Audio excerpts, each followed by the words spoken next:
ইহুদি খ্রিস্টানেরা, ইসরায়েলের ইহুদি খ্রিস্টানেরা, ইউরোপের ইহুদি খ্রিস্টানেরা, ভারতের এই ইসকন এবং হিন্দুত্ববাদীরা, আমাদের বাংলাদেশের মুনাফিকেরাও আমাদেরকে পরাজিত করতে পারবে না ইনশাআল্লাহ।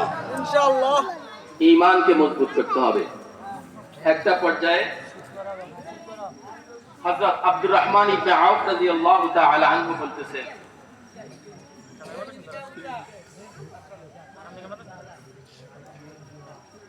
যুদ্ধের একটা অংশে দুইজন যুবক এসে আমাকে বলতেছে যে, চাচা, আবু জাহেল কোনটা? আবু জাহেলকে যদি একটু দেখাই দিতেন।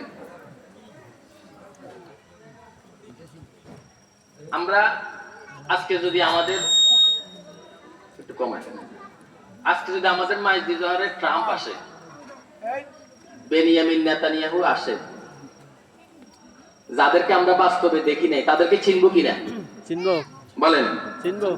আচ্ছা, চিনবেন। কেন চিনবেন না? ট্রাম্প কিরকম আমরা দেখেন না ভিডিওতে, মোবাইলে।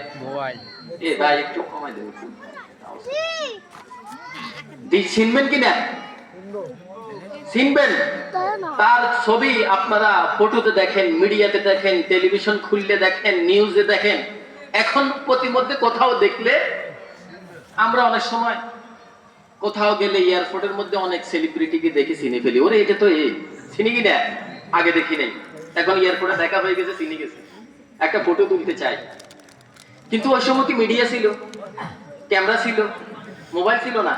কিন্তু আবু জাহেলের নাম তারা শুনছে, এখন আবু জাহেলকে শুনতেছে, দেখতেছে, কিন্তু চিনতেছে না।